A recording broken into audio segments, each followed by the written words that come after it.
جو مجبور ہو جائے بشرطے کہ اللہ کی نافرمانی نہ کرے اور حد ضرورت سے باہر نہ نکل جائے، اس پر کچھ گناہ نہیں۔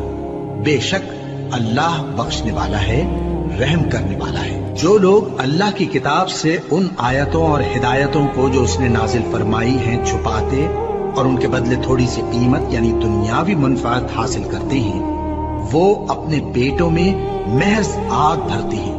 ایسے لوگوں سے اللہ قیامت کے دن نہ کلام کرے گا اور نہ ان کو گناہوں سے پاک کرے گا، اور ان کے لیے دکھ دینے والا عذاب ہے۔